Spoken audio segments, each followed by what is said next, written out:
I know I might sound like a broken record, but we need to talk about personal conveyance again.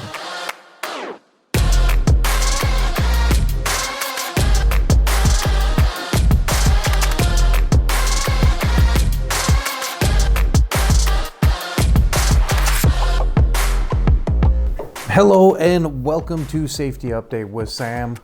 That's me.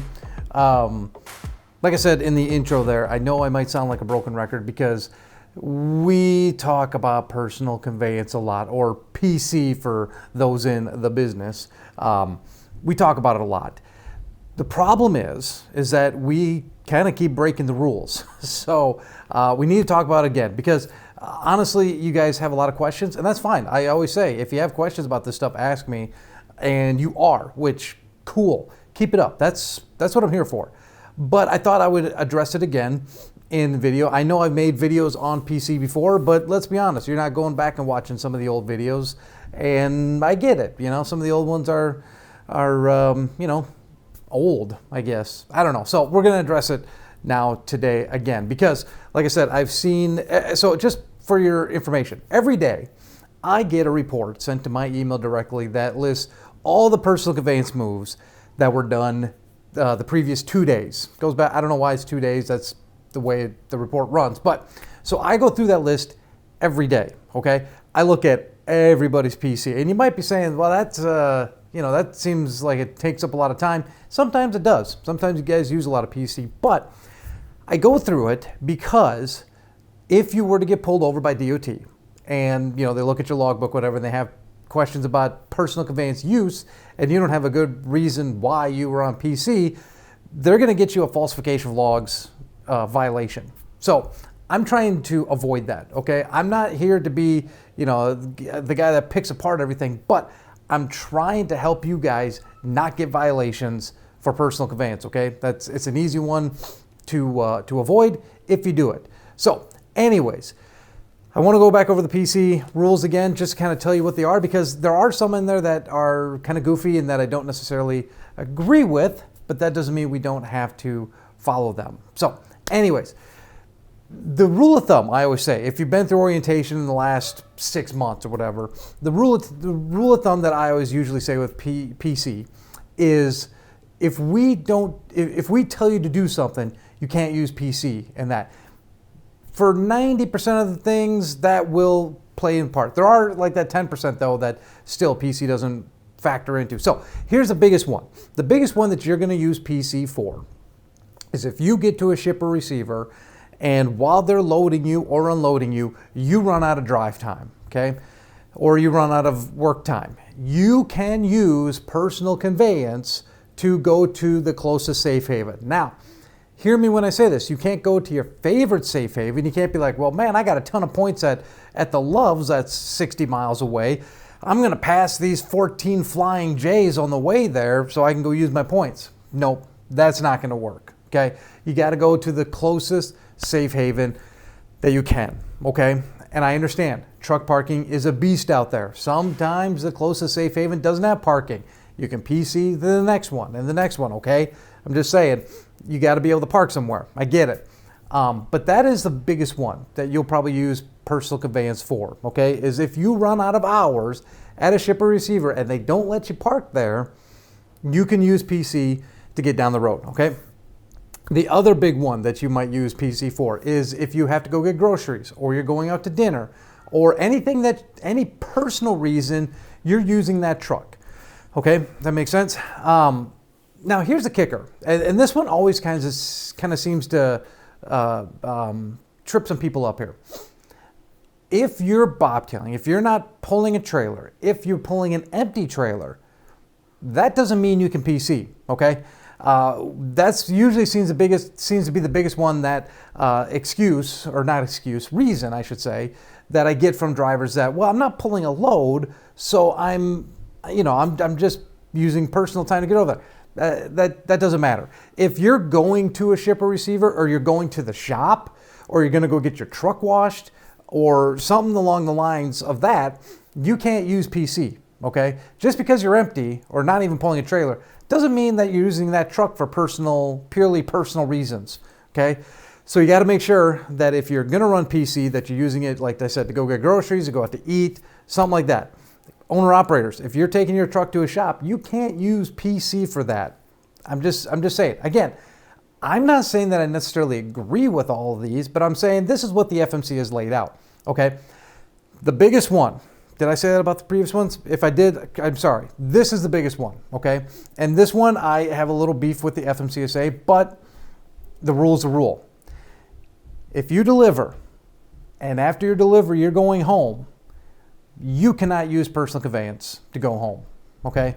I know, again, I think that's a personal move going home, but the FMCSA does not consider that. They consider it a continuation of the load, okay? So you cannot use personal conveyance to go home after you deliver a load, okay? Watch that one, because, and here's the deal. Is a DOT officer going to stop and say, hey, you did this wrong or you shouldn't be under that? 8 out of 10 times, they're going to let you go. Those 2 times, they're not going to, okay? So just keep that in mind. If you're going home after a load, make sure that you get your drive time available because you will need that to get home, okay? Another one that some of the drivers I've told you can use, and it's perfectly fine, is if you are commuting back and forth between the home terminal. You can use PC for that time, okay? So anyways, there's very few times you can use PC. If in doubt, don't use it. If you don't need to, don't use personal conveyance unless you know you're doing something purely for personal reasons, okay? And if you have questions about PC, again, feel free to reach out to me. But like I said, I felt like we need to make another safety update. I'm sure we'll probably make more in the future about PC, but if you need to get out of a shipper and receiver, you can use PC there. If you need to go do personal things with your truck, you can use PC there. And that's it. I mean, you can use PC fully loaded. You know, you could be pulling a load behind you and still use PC to go get groceries and stuff like that. So pulling a trailer empty, loaded, bobtailing really has nothing to do with PC. Okay, it's all in how you are using the truck. That's basically what it boils down to. So please don't think that just because you're empty, you can use PC everywhere. You can't. If you, owner-operators do this one a lot. I'm looking at you guys. PCing to set yourself up for another load. So you deliver in like Jackson, Mississippi, and you're like, hey, that Nashville market's hot. I'm going to PC up there to hopefully get a better load up there. Can't do it. Okay, that's advancing your position for load. You can't do it. So anyways, all right, I'm sure you're all sick of PC talk. If you have questions, contact me. My contact information is at the bottom. But yeah, rule of thumb, try not to use PC if you can. And if you're going to use it, know how you're using it and know that you're doing it correctly. And if you have questions, I'm the guy to talk to. All right, let's take a look at some dash cam.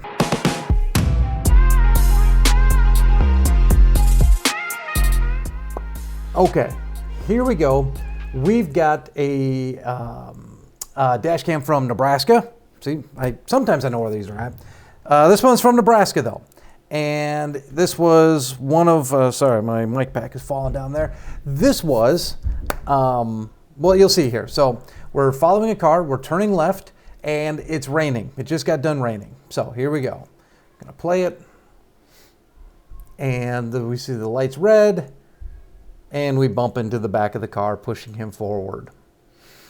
So if not a high speed wreck by any means, but I wanted to show you guys this one today because it was raining at the time, but we're coming into the winter months and it's going to get slick out there, okay?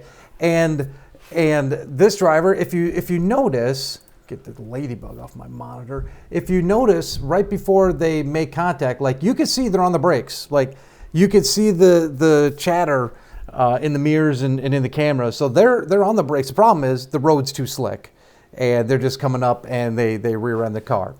I just want to give you guys a heads up on this stuff here. The roads are going to start getting slick. I mean, if you've been out west, you already have seen snow. We haven't seen any here in the Midwest yet, or at least in Illinois. But I know there's been some up north. It's here, guys. Okay, winter is here. Make sure that you are looking at the light and the car. Okay, I know that gets difficult sometimes out there. This car couldn't see the light behind that semi. And once that semi turned and they realized, oh shoot, that light is red, they slam on their brakes, and we just didn't have enough time to stop our rig. These cars don't know how long it takes us to stop. They don't know that, with the slick roads, yeah, they might be able to stop, but we can't because we have that weight pushing us forward. So as we're coming into the slick time here, just make sure that you are trying to give yourself enough room in between the car in front of you and the truck, because this is going to be pretty common. And like I said, they slam on their brakes. They slammed on their brakes pretty late too. Like, they were already pretty much in the intersection. I know the driver thought that they were going to keep going, but they obviously had different plans in mind. So unfortunately, we ran to the back of them. Here's the other thing too, on something like this. We're still dealing with this accident. Yeah, it was minor and whatnot, but we're still dealing with this, like, as far as insurance goes. Because, with something like this, of course, they've got a little back pain and stuff like that. And this has been, I can tell you right now, this was over a year ago that this dash cam happened. And like I said, we're still dealing with it. So even these little minor incidences that happen, sometimes they drag out and they drag out and they drag out. So just be careful of that, okay? Again, try to imagine or try to put yourself in the driver's shoes of the vehicle. And again, I think this Lexus in front of us made his decision way too late and decided to slam on his brakes. And you can see we tried and we just didn't. So be cautious out there. That's what I'm going to say to you guys. Be cautious out there. Again, the roads are going to start getting slick.